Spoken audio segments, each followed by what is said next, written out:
Hey guys, I'm Nancy. Welcome to Designer Savvy. Today I have an easy floral DIY for you. We are going to be decorating a cross for Easter. This would look gorgeous on your wall, on a door, or by a loved one's stone marker at the cemetery. If you love floral arranging as much as I do, or you'd love to learn how, then keep watching and we'll get right to it.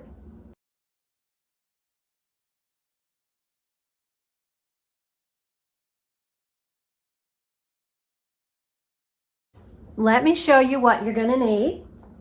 You're going to need a cross, some moss. You might need some sort of twine, ribbon, floral wire, glue gun, pliers, scissors, and then the florals of your choice. Most of these florals came from Michael's and they were 40% off. And then the lilies and the pink flowers, these came from Walmart and they were a really, really good price. They were like $4 a bunch. Really, really pretty. Love Walmart's florals. One thing that I always look for with my florals is I don't like to see a lot of ruffled threads around the florals because I think that takes away from them looking real. So I'm really, really picky with my florals, and as you can see, these look great. And then the same with these from Michael's.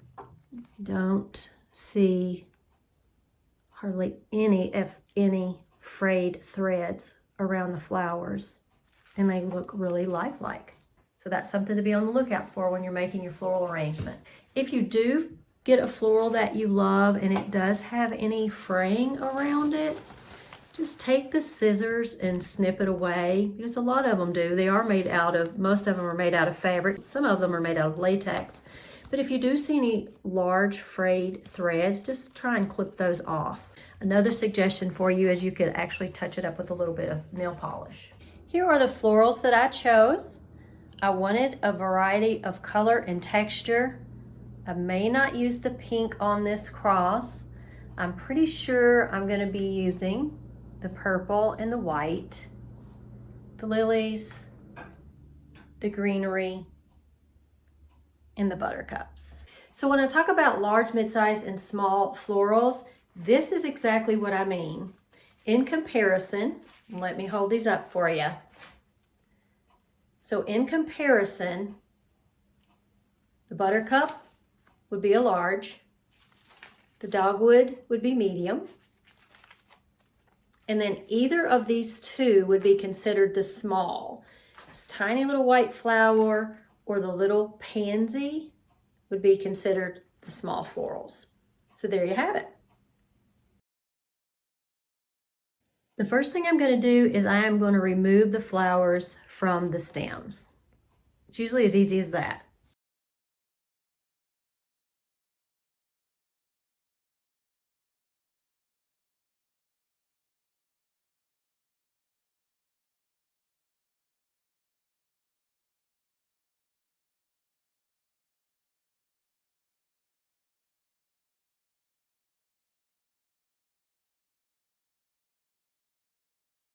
Next, I'm going to separate all the stems.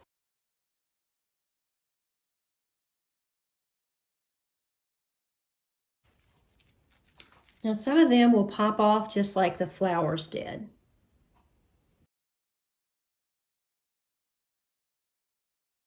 I love using dogwood with my spring florals, and I really like the fact that this coordinated so nicely with the buttercups and the lilies. You have the yellow in the center of the dogwood blossoms, and that'll be really, really pretty on this cross.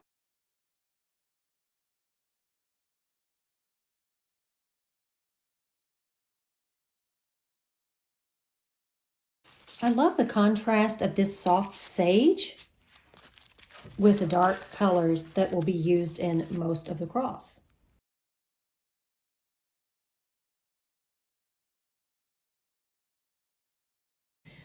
Although a lot of these will pop off, I'm still cutting the stem in places because I'm not sure what length I want to decorate the cross with.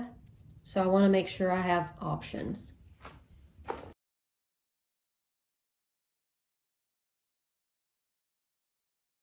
Next, I'll trim the branches from the greenery. Now it's time to trim each of these. You may want to use some of the leaves and you may not. You'll know as you go how it looks.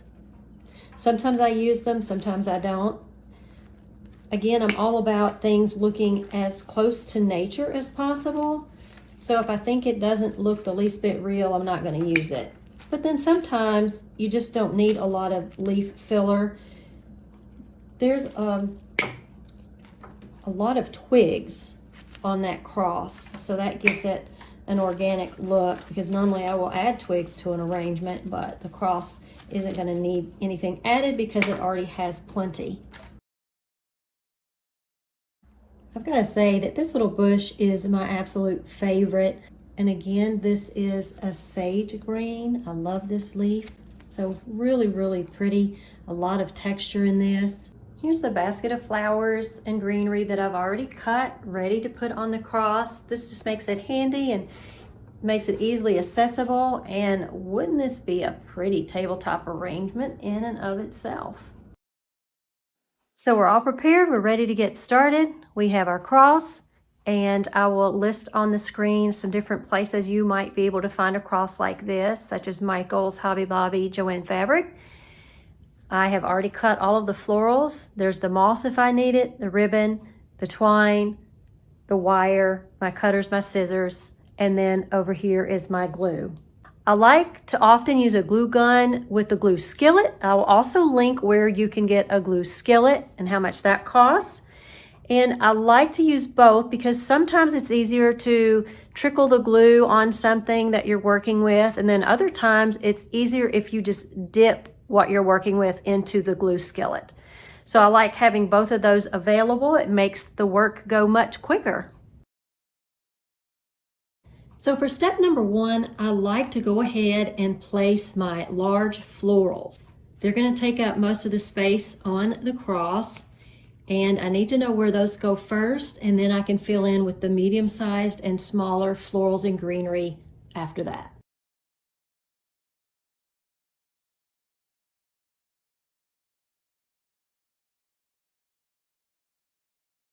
All I'm doing now is placing the flowers, and then once I have everything where I want it and think it looks its best, then I will glue everything or wire it down. So I decided to place the lilies on the top and the bottom and the left and right of the cross. And then I have little bouquet. I think I'm going to use 3 to represent the Trinity of the buttercups there right in the heart of the cross.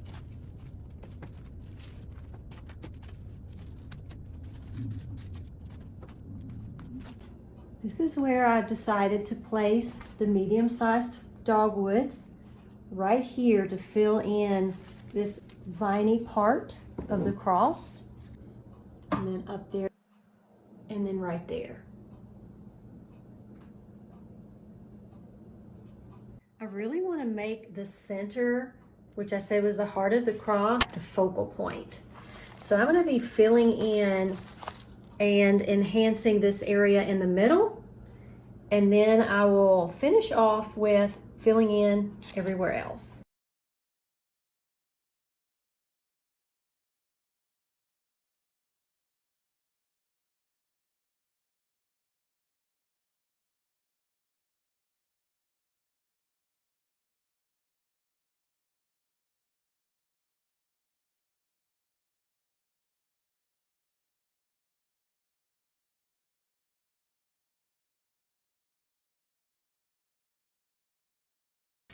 Now we're going to add our small flowers.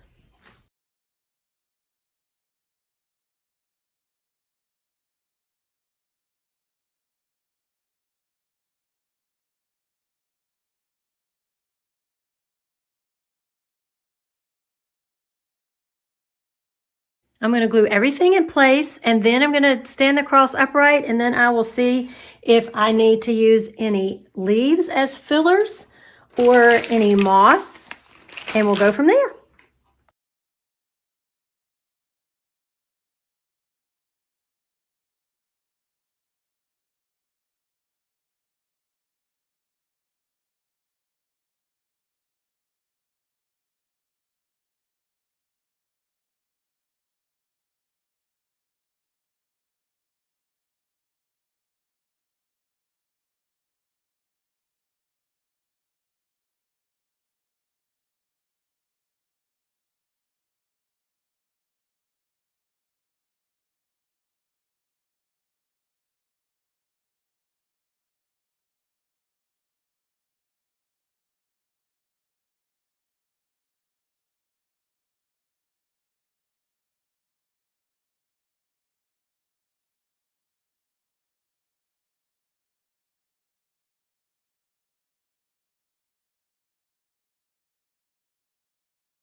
So I don't like having all of the bare spot here on top on either side. So this is where I'm going to use the fern leaves right here on either side. And then I'll also add a few of these little white flowers. So I've got the right spot that I want to tuck these into. I'm going to just add a bit of hot glue. You should be good to go.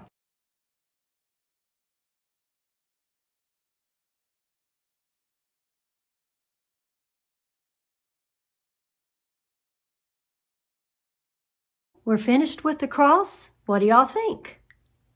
I think it turned out pretty well. Leave a comment below and let me know how you would use this in your home. Would you use it on a wall, on the door? Is there another plan that you would have for it? And if you like this video, please give it a thumbs up. Hit that subscribe button if you don't already belong to the Designer Savvy YouTube family. Share this video, and thanks so much for watching. I'll see you in the next one.